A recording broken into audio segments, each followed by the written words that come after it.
I would like to also invite Anne up Uganda. Maybe before she comes, Backup Uganda is supporting persons with disabilities, but to me I felt a connection to mental challenges, and that's why the partnership was much more easier. They are segregated, they are treated like they are not human. When it comes to being selected for anything, they assume that they cannot work, that they cannot study, or they cannot learn like anybody else. So because of those kind of things, the same fight that they're fighting is our fight. Anne, welcome. Hey everybody, thank you so much for today. Thank you, Simon. Elsie, I think you have now learned from Benjamin what responsibility you have in relation to mental health. So we have high expectations.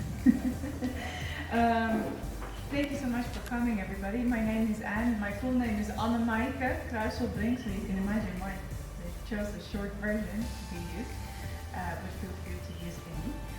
As Benjamin said, I work at Backup Uganda. I'm one of the founders and also the country director at the moment. When Simon says Anne gives me some money, don't think I have deep pockets. We just rent an office space up here, so it's the organization in the area of what we call disability inclusion. And for us, it's a bit specific.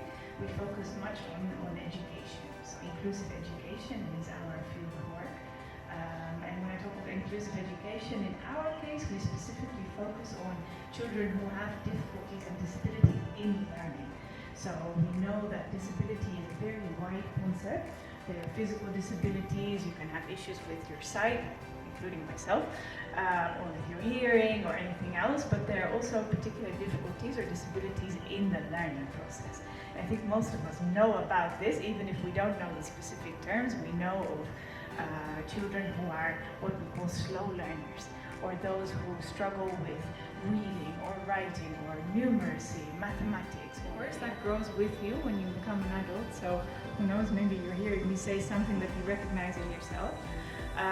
But yeah, what Benjamin said is true. There is a strong connection with mental health in the first place because people who deal with difficulties and disabilities in learning or even generally often end up with mental health challenges as well, and a lot of that has to do with they're not motivated, or they actually struggle with something that they might be born with or maybe acquired later in their life. And then even mental health challenges directly can impact learning process. So even in our work, we work a lot with primary schools and teachers' colleges. We also emphasize that don't forget the impact of mental health and learning. If you feel scared or if you feel unhappy or insecure, that does a lot with your learning capacity. And even, I think most of us, any of us who have ever experienced that, know what it does to your ability to work, your ability to focus and really get things done. So that connection is quite strong.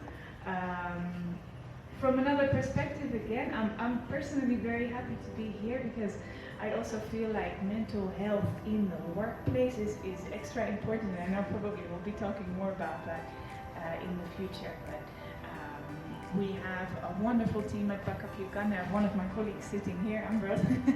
Thanks for not letting me be here alone tonight.